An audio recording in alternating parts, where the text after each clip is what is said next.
What Shall the Children Do in Vacation? By Mrs. Harriet Tremaine Terry. Published in Good Housekeeping in 1886. One chilly evening last week I sat before a cheerful wood fire with an old and dear friend, talking of the summer which had reached us, in name if not in temperature. When she started my thoughts upon a new track, and if I give them expression here, their originality is due to her whose motherly heart throbs for all little ones. The time is upon us for the closing of school, for the needed respite due our faithful teachers, and the sending adrift, as you might say, of an army of restless spirits who are never still. To those for whom money opens all the avenues of pleasure this paper will not be of interest, but for those with pleasant, happy homes, and lack of means to leave them even for a needed vacation, to whom the seaside and the mountains are but a dream, to these I write. How shall these active little bodies and minds be kept interested and happy, as well as busy, and keep them from the mischief that Satan finds for unemployed hands? Dare such as I make suggestions. Rather may I give to other mothers some of my own plans and experiments for the weeks when the little ones are with us constantly. To me this is not a trying time, for I am happiest when all my little flock are under my eye.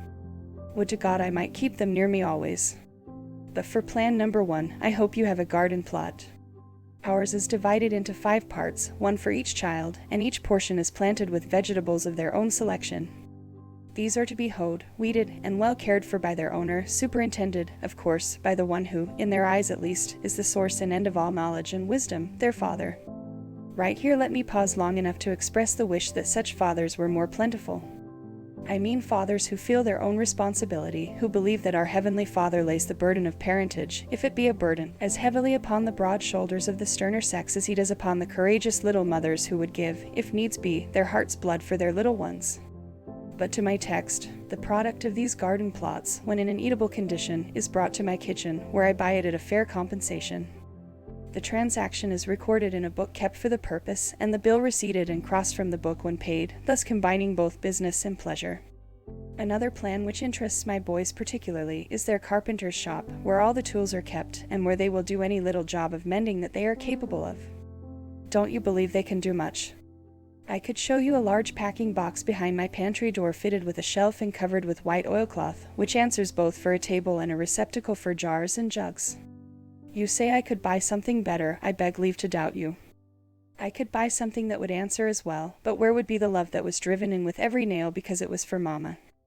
God bless the noble-hearted boys everywhere that feel the spirit of true manliness stirring their souls to work for those they love. Teach them to fix things about your house for you, and your daughters-in-laws at least will call you blessed. But to my girls, for I have plans for them as well, and not plans of idleness either. There would be poor comfort I fear for drones in our hive. Would I have them work all the time? By no means. All work and no play, you know the rest. There are their rooms to be cared for, stairs to sweep down, younger ones to look out for. Then comes mending and the darning of stockings, or, in the parlance of today, conventional work, although our grandmothers called it honest old-fashioned darning. Within the last few days a new line of amusement has presented itself. I have seen butterfly nets fitting about, and the smell of ammonia is strong in the house. Then, too, we have the extremely interesting study of botany for beginners that can well employ many hours of our daughters' time, when not only the study is beneficial but the sunshine and fresh air helps to plant roses and strengthen weak nerves which, nowadays, children are cursed with as well as their elders. Truly work, as my little boy calls it, will not hurt our little ones. Give it them to do. Interest yourself with them, interspersing pleasures before the work grows tedious.